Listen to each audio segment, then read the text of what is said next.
शिरोळ तालुक्यातील नृसिंहवाडी, शिरोळ, घालवाड, कुटवाड, जयसिंगपूर परिसरासह तालुक्यामध्ये छत्रपती शिवाजी महाराज यांची 395वी जयंती मोठ्या उत्साहात साजरी करण्यात आली। शिरोळ इथल्या शिवाजी तख्त येथे शिवभक्तांनी शिवज्योत आणली। यावेळी शिवप्रतिष्ठानचे अध्यक्ष रावसाहेब देसाई, पृथ्वीराज यादव, चंद्रकांत भाट, अजित देशमुख आदी मान्यवरांच्या उपस्थितीत शिवजन्मोत्सव साजरा करण्यात आला। तसेच पंचायत समिती, शिरोळ पोलीस ठाणे, तहसील कार्यालय, विविध तरुण मंडळे, पद्मराजे विद्यालयामध्ये विविध उपक्रमांनी शिवजयंती साजरी करण्यात आली। तसेच दत्त बालक मंदिर येथे प्राचार्य नंदिनी काळेकर यांच्या हस्ते शिवप्रतिमेला पुष्पहार अर्पण करण्यात आला।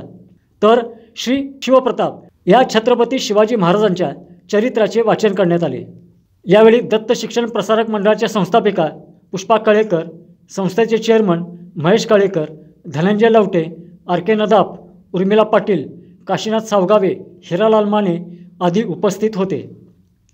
लाईव्ह मराठीसाठी शिरोळहून सुभाष गुरव।